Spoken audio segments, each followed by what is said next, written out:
Which of the following option shows the addition of the voltages and the lengths correctly?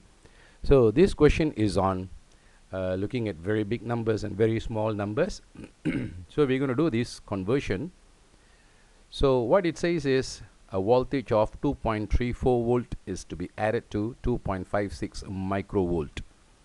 So let's look at how this can be done. So we take 2.34 volt, and of course you should know that 1 volt is equals to 1000 millivolt. So 1000 milli is equals to 1. Milli means 1000. Okay, 1000 milli is equals to 1. So 1000 millivolt is equals to 1 volt. So of course 2.34 volt, if you want to convert to millivolt, so you would multiply by 1000. So if you take 2.34 and multiply by 1000, it's going to give you 2340 millivolt. The reason why I'm converting all into millivolt is because the answers given here, all the options are in millivolt. So that will be easier for me to do that than to convert it into volt. Okay. So now we have got a 2.56 microvolt. Milli to micro is another multiplication by 1000. So 1 microvolt, okay, 1 micro is equals to 0.001 millivolt, right? So it's basically 1000 micro is equals to 1 millivolt. Therefore 1 micro is equals to 0.001 millivolt. So I can take 2.56 micro, I'm trying to convert it into millivolt, so I use a conversion factor which is 0.001, and when I perform the multiplication, it's going to give me 0.00256 millivolt.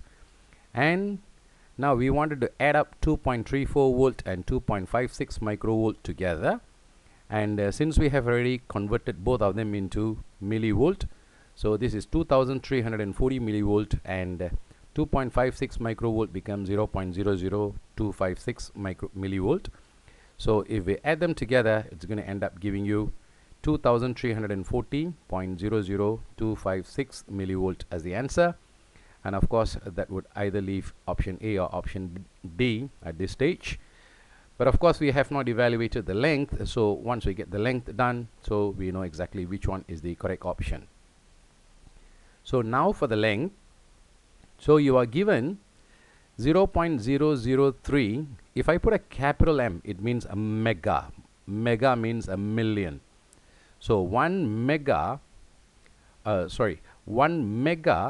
to meter would be times by a million, but of course I want to convert it into millimeter, so I'm going to multiply by another 1000, so that's going to become 1000 million. So if we want to convert 0.0003 megameter to millimeter, so I'm going to multiply by this big number with a string of 9 zeros there, and when I multiply, this is going to end up giving me 300,000 millimeters. So that's how you convert the megameter to millimeter. And after you have done it, so the next thing that we need to convert is the 2.1 picometer. So 1 picometer is equals to 1 divided by, you know, this number exactly. Okay, so you have 8 zeros and then a 1, okay, millimeters.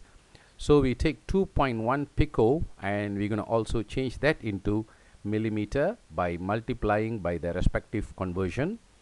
So 0.00000001 millimeters, and when we multiply them together, you're going to end up having 0.00000000021.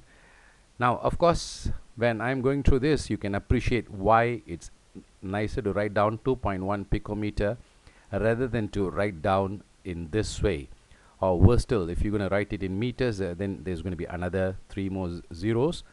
So that's the reason why we use all this words like mega, pico, milli, centi and all that. So they are sub units. So 0.003 megameter plus the 2.1 picometer, if you add them together, this is 300,000 plus that particular number is a very big number, and then we're going to put them together, so it's going to become 300,000 1000.00000000021 millimeters. And of course you can see option A is the one that gives this number correctly. So option A is the one that gives the voltage correctly as well as the length correctly, and hence option A is the correct answer.